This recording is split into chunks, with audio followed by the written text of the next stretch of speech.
Nelson Mandela, the man who turned prison into power, beginnings in a divided land. Nelson Rolihlahla.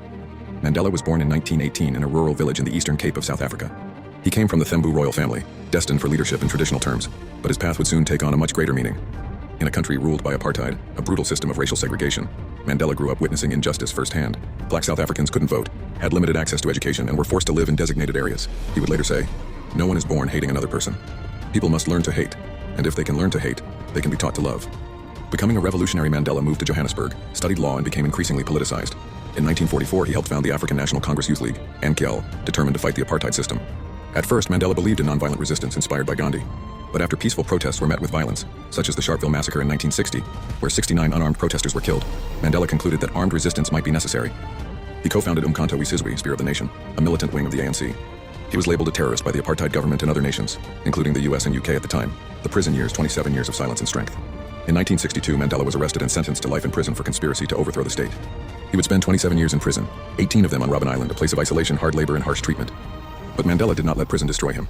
He used that time to reflect, study, and refine his vision for a new South Africa. He learned Afrikaans, the language of the oppressor, to better understand his jailers and to prepare for future negotiations.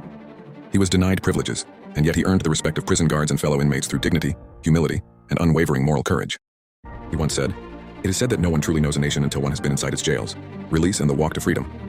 In 1990, under international pressure and rising internal unrest, President F.W. de Klerk released Mandela from prison. At 71, he walked free, not with bitterness, but with grace. "I stand here before you not as a prophet, but as a humble servant of you, the people," he declared. "Your tireless and heroic sacrifices have made it possible for me to be here today." Instead of calling for revenge, Mandela chose reconciliation over retaliation. He worked with de Klerk to dismantle apartheid peacefully and was awarded the Nobel Peace Prize in 1993, president of a new South Africa. In 1994, Nelson Mandela was elected as the first black president of South Africa in the country's first multiracial democratic elections. He served only one term, determined not to cling to power. He promoted national healing, famously inviting former white leaders to his inauguration and even supporting the South African rugby team, once a symbol of white supremacy, during the 1995 Rugby World Cup. When the mostly black crowd booed the team, Mandela walked onto the field in a Springbok jersey. The stadium fell silent, then erupted in applause. This act became a symbol of unity and forgiveness, later dramatized in the film Invictus. Legacy beyond borders. Mandela stepped down in 1999, continuing his activism through the Nelson Mandela Foundation, focusing on health, education, and human rights. He passed away in 2013 at the age of 95, leaving a world forever changed. He had many flaws, he admitted them. But his refusal to let bitterness consume him, and his vision of a nation built on equality and dignity, elevated him beyond politics. With what we learned from Mandela, forgiveness is not weakness, it is a form of strength. True leadership isn't about power, it's about purpose and sacrifice. Even when silenced for decades, one voice, if rooted in justice, can shake the world. I have walked that long road to freedom. I have tried not to falter. I have made missteps along the way, but I have discovered the secret, that after climbing a great hill, one only finds that there are many more hills to climb. Nelson Mandela.